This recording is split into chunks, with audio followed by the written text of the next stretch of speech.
का दिन इस लिहाज से अहम है कि बांग्लादेश नेशनलिस्ट पार्टी के कार्यकारी अध्यक्ष तारिक रहमान की वतन वापसी हो रही है। लंदन के एयरपोर्ट से अपनी पत्नी और बेटी के साथ रवाना हो चुके हैं। बांग्लादेश के समय के मुताबिक सुबह करीब 11:15 बजे वो ढाका पहुंचेंगे।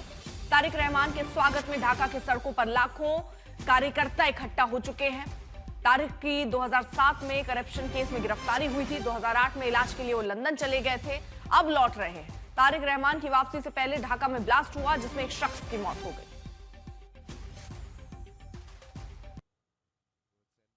সময় রাত 12টার কিছু পরে এবং তিনি জাতীয়তাবাদী দল বিএনপির নেতৃত্ব प्रदान करें। 17 साल के बाद तारिक रहमान की ये वापसी हो रही है और उसमें आप देखिए जो कार्यकर्ता है, नया जोश भी है और उनके स्वागत के लिए, क्योंकि लंबा वक्त 17 साल लंबा वक्त लगा वापस आने में। लंदन गए थे इलाज के लिए, जैसे उन पर केस चला उसके बाद ही वो लंदन चले गए थे इलाज के लिए और उसके बाद ढाका की सड़कों की तस्वीर हम आपको दिखा रहे हैं जहां पर बीएनपी के कार्यकर्ता देखिए लाखों की तादाद में, जहां तक आपकी नजर जा रही लोग नजर आ रहे हैं। उनके लिए एक उम्मीद अब तारिक लेकर आए हैं।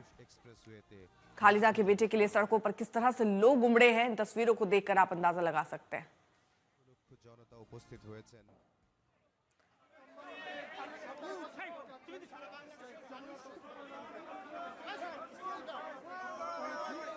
तो दो तस्वीरें भी आपके सामने रख रहे हैं।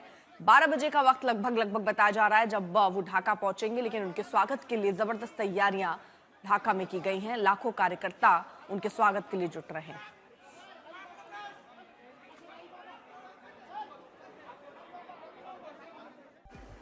बांग्लादेश के लिए आज बेहद बड़ा दिन है। 48 दिनों बाद आम चुनाव होने हैं और उसके ठीक पहले तारिक रहमान की वापसी। 17 साल लंदन में एक्साइल में रहने के बाद तारिक रहमान की वापसी। बांग्लादेश की सड़कें, बीएनपी बांग्लादेश के लोग उस तारिक रहमान का इंतजार करें। जितनी बसें आप ढाका में देख रहे हैं ये बीएनपी कार्यकर्ताओं से लदी हुई हैं जो उन्हें लेकर के ढाका आ रही है। 50 लाख से ज्यादा का जमावड़ा और उस जमावड़े के बीच तारिक रहमान की दूसरी सियासी पारी थी। जिया खालिदा जब प्रधानमंत्री थी उस समय तारिक रहमान पर्दे के पीछे से सरकार में शामिल थे, लेकिन ये पहला मौका होगा जब बीएनपी इस उम्मीद में है कि अगर उनकी सरकार बनती है तो प्रधानमंत्री का पद सीधे तारिक रहमान के हाथ में आएगा। लेकिन कई सारी चुनौतियां और उन चुनौतियों के बीच बांग्लादेश की उम्मीदें भी हैं, युवाओं को भी है, देश को भी है और पूरे दक्षिण पूर्व एशिया को भी है कि जब तक एक लोकतांत्रिक सरकार बांग्लादेश में नहीं होगी तब तक व्यवस्था पटरी पर नहीं आएगी। और इसी के साथ दिन उल्टी गिनती के शुरू हो जाते हैं डॉक्टर यूनुस के लिए, क्योंकि अब बांग्लादेश में चुनाव का माहौल बन चुका है। ढाका की इन सड़कों पर मैं आशुतोष मिश्रा, आज तक।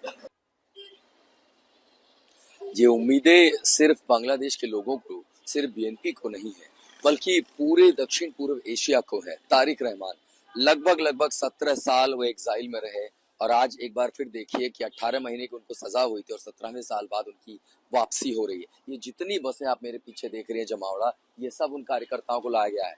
50 लाख से ज्यादा कार्यकर्ता पूरे बांग्लादेश से, चाहे वो पूरब में शेलेट का इलाका हो, दक्षिण में चिटगांग हो, पूरा पश्चिम उत्तर दक्षिण हर जगह से पहुंचे हैं। अगर मैं आपको तस्वीरें दिखाऊं, ऐसा कोई रास्ता नहीं है जहां पर आपको जिया और तारिक रहमान की तस्वीरें लगाए नहीं देंगी। 11:45 का समय है। देखिए जितने चाक चौराहे हैं हर जगह लोगों का जमावड़ा है, इकट्ठा है। यहाँ तक की स्थिति ऐसी थी कि इनको भी पूरी उम्मीदें थी कि संभवतः कई सारी सड़कें जो हैं बंद करनी पड़ेंगी। एयरपोर्ट की ओर जाने वाले रास्ते बंद हैं। रात भर कार्यकर्ता सड़कों पर बैठे रहे इंतजार में, क्योंकि किसी भी देश में राजनीतिक स्थिरता तभी आती है जब वहां एक चुनी हुई सरकार हो और ये चुनौती बीएनपी अच्छी तरह समझती है। खासकर ये देखते हुए कि यहाँ पर अब इस समय जमात इस्लामी उनका मुख्य विपक्ष की भूमिका अदा कर रहा है। आवामी लीग पर प्रतिबंध होने के नाते शेख हसीना की पार्टी अब यहाँ चुनाव ही नहीं लड़ सकती। तो कुल मिलाकर के राजनीतिक हैसियत जो है वो बीएनपी की है। खालिदा जिया वेंटिलेटर पर उनकी स्थिति खराब है, तो कुल मिलाकर के न सिर्फ उत्तराधिकारी बल्कि बीएनपी का मोर्चा संभालने की सारी जिम्मेदारी अब तारिक रहमान पर है। और इसीलिए जब वो वापस लौटेंगे, उनका विमान शेलेट लैंड कर चुका है और अब से 1 घंटे के भीतर वो ढाका पहुंच जाएंगे। ढाका पहुंचने के बाद 300 फीट एक ऐतिहासिक जगह है, उस जगह का नाम है, वहां वो पहला देश के नाम संबोधित करेंगे। उस जगह से, अपनी उस राजनीतिक जमीन से, अपनी कर्म भूमि से, अपनी जन्म भूमि से, जिसे वो 17 साल पहले हमेशा के लिए छोड़ चुके थे। लेकिन कौन जानता था भविष्य के गर्भ में क्या रुखा है। तारिक रहमान वापस आएंगे, देश को संबोधित करेंगे, अपनी माँ खालिदा जिया से मिलने अस्पताल में जाएंगे। कल वो अपना वोटर आईडी कार्ड के लिए रजिस्ट्रेशन करेंगे, फिर से वो बांग्लादेश के वोटर बनेंगे और परसों वो अपना नामांकन पत्र लेंगे और उसके बाद चुनावी प्रक्रिया में बोगुरा की सीट में आपको बता दूं, बोगुरा सीट से जहां खालिदा जिया भी चुनाव लड़ चुकी हैं, ये बीएनपी के जो मुखिया रहे उनकी पारंपरिक सीट रही है और इसी बोगुरा से तारिक रहमान अपना नामांकन भरेंगे और तब उनके राजनीतिक सफर की पारी 2.0 शुरू हो जाएगी। और इसीलिए हम जो उत्साह देख रहे, देखिए अभी बांग्लादेश की स्थिति आपने बताया, कट्टरपंथी है, मॉब वायलेंस है, दुनिया भर की चीजें हैं, तो इन सब से राहत तभी मिलेगी जब यहाँ एक चुनी हुई सरकार हो, लोगों का उस पर भरोसा हो और उसके बाद हम उम्मीद कर सकते हैं कि कानून व्यवस्था पटरी पर लौटे। अर्पिता,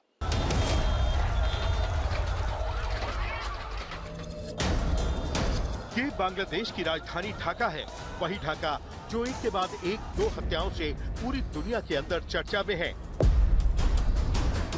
एक भारत विरोधी बयान देने वाले शेख हसीना विरोधी और बांग्लादेशी नेता उस्मान हादी की हत्या। दूसरा, एक हिंदू युवक दीपू चंद्र दास की बहुत ही बेरहमी से हत्या। जी हां, दीपू चंद्र दास को कट्टरपंथियों ने धर्म का अपमान करने का आरोप लगाकर पहले उसे पीट कर मारा, फिर ढाका की सड़क पर उसके शव को उल्टा लटकाया। उसके बाद कट्टरपंथियों की भीड़ ने लाश को भी पीटा।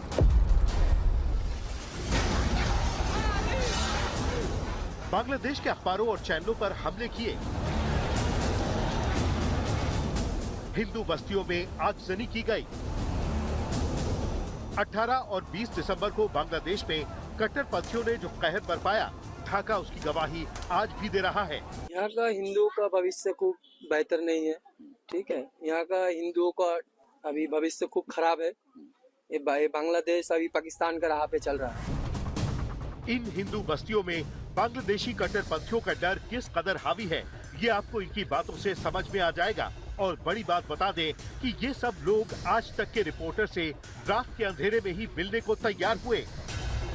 आधी रात के समय ढाका के वाडी इलाके में ये हिंदू समाज इसलिए इकट्ठा हुआ है कि वो अपनी बात पूरी दुनिया को बता सकें कि जो कुछ हमने दीपू दास के साथ देखा, उत्सव मंडल के साथ देखा, अगला नाम इनमें से किसी का ना हो, क्योंकि बांग्लादेश की यह हकीकत है कि जो इस समय प्रताड़ना है वो अल्पसंख्यक हिंदू झेल रहे हैं और यह हिंसा आजकल की नहीं है, 1.5 साल की है। ये बांग्लादेश के चटगांव में हिंदुओं के जलते घर की तस्वीर है। सोमवार देर रात एक हिंदू परिवार को धर्म की वजह से निशाना बनाया गया, चेतावनी दी गई है। आज तक के सामने ढाका की हिंदू बस्ती के लोगों ने अपना दर्द बयान करना शुरू किया तो सब कुछ बता दिया कि कैसे बांग्लादेश के अंदर हिंदुओं को चुन कर टारगेट किया जा रहा है। धर्म के आधार में टारगेट किया जा रहा है और धर्म को लेकर मतलब एक ऐसा माहौल बना दिया गया है कि आप सनातन हैं तो आप इंडिया का रॉ हैं। एक तरफ उस्मान हादी की हत्या को लेकर टारगेट पर बांग्लादेशी हिंदू हैं, दूसरी तरफ उस्मान हादी के परिवार की ओर से हादी की हत्या का आरोप सीधे तौर पर बांग्लादेशी हुकूमत में शामिल लोगों पर लगाया गया है। हादी के भाई ने कहा है कि बांग्लादेश की यूनुस सरकार हादी की हत्या की जिम्मेदारी से बच नहीं सकती। हादी के भाई ने कहा है कि हत्या के इतने दिन हो गए लेकिन सरकार अभी तक कातिल को सामने नहीं ला सकी है। सत्ता में बने रहने और चुनाव टालने के लिए हादी की हत्या की गई है। उस्मान हादी के परिवार की ओर से ढाका के शाहबाग इलाके में इनकलाब मंच की ओर से आयोजित शहीदी शपथ कार्यक्रम में हत्यारे पकड़ने और जल्द से जल्द सजा देने की मांग की गई। दूसरी तरफ बीएनपी के कार्यकारी अध्यक्ष और खालिदा जिया के बेटे तारिक रहमान 25 दिसंबर को 18 साल बाद लंदन से बांग्लादेश लौट रहे हैं। चुनावी भूमिका को अहम मानते हुए सरकार ने उन्हें वीवीआईपी सुरक्षा देने का फैसला किया है। उनकी वापसी से बीएनपी में नया उत्साह देखने को मिल रहा है। शेख हसीना की सरकार ने साल 2007 में तारिक रहमान को गिरफ्तार किया था। करीब 1.5 साल बाद उन्हें जमानत मिली, जिसके बाद वो इलाज कराने के लिए लंदन चले गए और वहीं रहने लगे। अब करीब 18 साल बाद वो अपनी राजनीतिक जमीन पर वापसी कर रहे हैं। उनकी भूमिका आगामी चुनावों को सफल बनाने के लिए पार्टी की नजर में बेहद अहम मानी जा रही है। आशुतोष मिश्रा, ढाका, आज तक।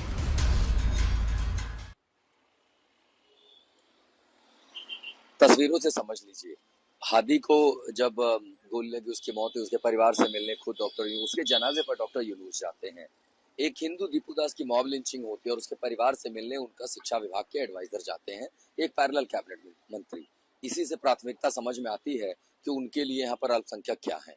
दूसरा, चूंकि एक कोई स्थिर सरकार नहीं है, शेख हसीना सरकार जाने के बाद मैंने यहाँ देखा था कि पुलिस वाले छुपते थे। जिन पुलिस वालों ने लाठियां गोलियां चलाई तो वो अपनी जान बचाने के लिए छुपते थे, तो उनको डर लगता है अभी भी कि भीड़ पर अगर किसी पर डंडा भी चलाया, पहचान करके और पुलिस वाले बेचारे नहीं बचेंगे। तो आप समझिए पुलिस लाचार है, बेबस है। आर्मी जो है हर जगह वो उन्होंने पहले ही कहा था हम अपने लोगों पर गोली नहीं चलाएंगे। भीड़ का कोई चेहरा नहीं है, भीड़ अलग अलग संगठनों से आती है, यहाँ पत्रकारों के दफ्तर जला दिए जाते हैं, उन पर हमला होता है। कल ही एक जो यहाँ की सबसे जानी मानी न्यूज एंकर है उनको धमकी मिली है।